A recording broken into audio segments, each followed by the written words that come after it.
The old Stimson house had always been a place of whispered legends and unsettling stories. Nestled on a desolate hillside, its decaying structure loomed over the small town like a specter of the past. It had been vacant for decades, its former occupants long gone, lost to history.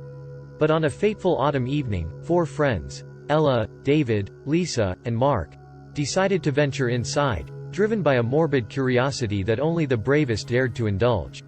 The moon cast a pale, ghostly light over the decrepit mansion as they stood before its imposing front door. The wood was rotting, and the brass knocker had tarnished beyond recognition. David, the unofficial leader of the group, took a deep breath and, with trembling fingers, pushed the door open. Cobwebs clung to the walls like veils of time, and the air inside was thick with dust and decay.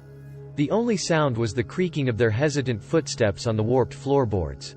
As they ventured deeper into the house, they began to feel as though they were being watched, a presence lurking just beyond their line of sight.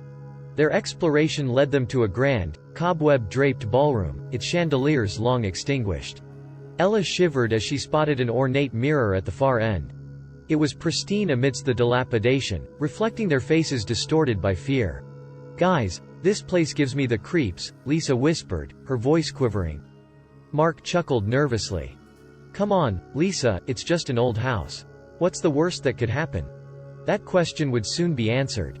As they continued their exploration, they discovered a hidden staircase that descended into a dark, cavernous basement. The air grew even colder, and the shadows deeper, as they descended the rickety steps. The basement was a labyrinth of narrow corridors and cramped rooms.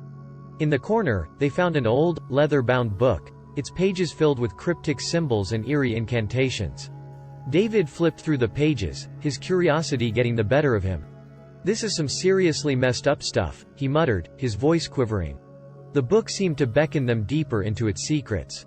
As David reached the final pages, he came across a drawing that sent shivers down his spine.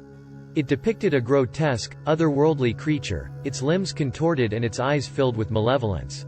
Beneath the drawing were the words, "The Guardian of the Stimson House." Suddenly, the basement was filled with a bone-chilling howl, a sound that seemed to emanate from all directions. The walls began to close in on them, and the shelves of jars rattled violently. Panic set in, and they fled up the stairs, leaving the book behind.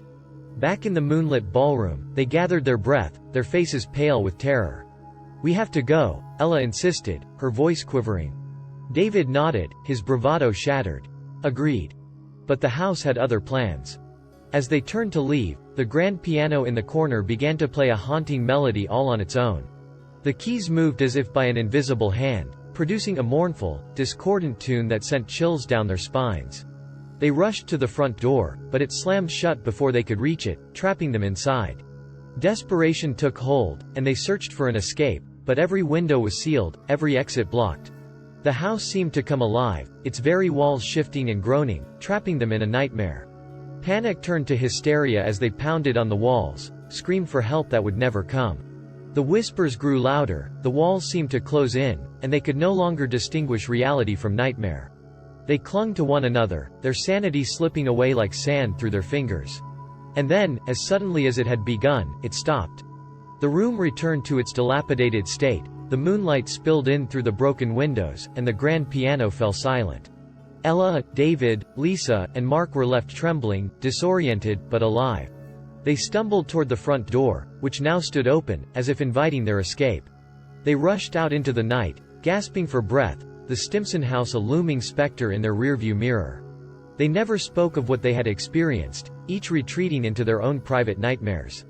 The Stimson house remained, a dark and forbidding presence in the town, its secrets and malevolence waiting for the next curious soul to dare enter its cursed halls.